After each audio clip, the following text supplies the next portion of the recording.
Hi guys, మొత్తానికి మన king Akkineni Nagarjuna గారు యాక్ట్ చేసిన నా సామి రంగ మూవీ అయితే రిలీజ్ అయింది. అది ఎలా ఉందో చూద్దాం మన రివ్యూలో. Let's get started.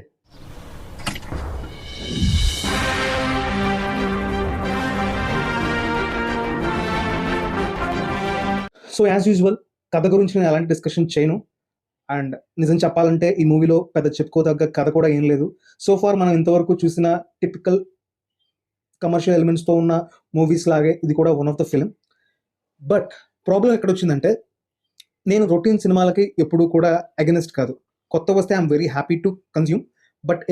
బట్ రొటీన్గా వచ్చే మూవీస్లో కూడా స్క్రీన్ ప్లే అనేది ఇంట్రెస్టింగ్గా ఉంటే I'm happy to take it. But this time నా సామి రంగ టీం కంప్లీట్గా డిసప్పాయింట్ చేసిందని చెప్పాలి. సింపుల్ టర్మ్స్లో చెప్పాలంటే ఈ మూవీలో first of it has a good comedy in some places and as usual routine elevation scenes. But అది మనకి ఫీల్ అంత ఎమోషన్ అనేది రాదు. ఇక సెకండ్ హాఫ్లో చెప్పాలంటే కామెడీ గురించి మాట్లాడితే లేదా అన్నట్టు అలా వచ్చి వెళ్ళిపోవాలి, అదే మ్యాజిక్.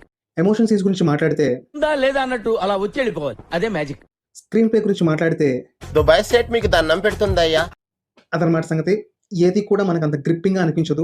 ఉన్న కంప్లీట్ సినారియోలో కొంచెం మనకి ఏదైనా అట్రాక్టివ్గా ఉంది అనిపిస్తే అది ఈ మూవీలో నాగార్జున గారి పర్ఫార్మెన్స్, అలాగే అల్లరి నరేష్ గారి పర్ఫార్మెన్స్. వీళ్ళిద్దరి మధ్య వచ్చే ఆ కాన్వర్సేషన్ కానీ ఆ కామెడీ కానీ కొంచెం బాగుంటుంది. యాక్షన్ సీక్వెన్స్ ఉన్నాయి, బట్ ఏంటంటే అది మనకి ఒక రేజ్నిచ్చేది, హైనిచ్చేది విధంగా అయితే నాకు పర్సనల్గా అనిపించలేదు.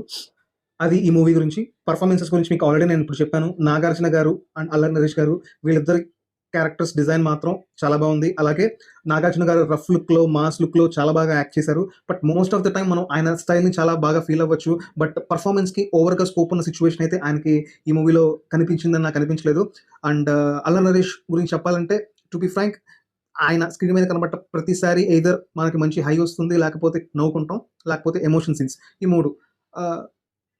అండ్ రాజ్ తరుణ్ గురించి చెప్పాలంటే నాకైతే ఆయన క్యారెక్టర్కి పెద్దగా స్కోప్ ఉంది అనిపించలేదు. ఆయన సినిమాలో ఉన్నారంటే ఉన్నారు. ఈవెన్ అల్లరి నరేష్ గారి క్యారెక్టర్ కూడా ఉన్నా అన్నట్టున్నా కూడా ఆయన ప్రెజెన్స్ ఆయన నిలబెట్టుకున్నారు with his performance and comedy timing.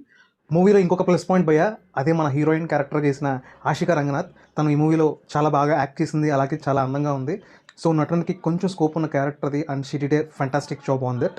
అలాగే ఈ మూవీలో టెక్నికల్ విషయానికి వస్తే, డైరెక్టర్ ఆయన actually choreographer come director Vijay Binny గారు. ఐ థింక్ ఆయన స్క్రీన్ ప్లే విషయంలో కానీ, లేకపోతే ఇతర ఎంగేజింగ్ ఎలివేషన్ సీన్స్లో కానీ ఇంకొంచెం జాగ్రత్త తీసుకుంటే బాగుంటుందని నాకు పర్సనల్గా అనిపించింది. ఇకపోతే మ్యూజిక్ విషయానికి వస్తే ఎంఎం కీరవాణి గారు.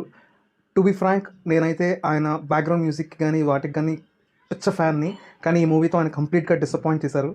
ఈ మూవీలో నాకు ఒకే ఒక పాట నచ్చింది, అది ఎత్తుకెళ్ళిపోతానే పిల్ల అన్న పాట చాలా బాగుంది. అండ్ బ్యాక్గ్రౌండ్ మ్యూజిక్ కొన్ని చోట్ల వర్కౌట్ అయింది, కానీ చాలా చోట్ల ఫెయిల్ అయింది.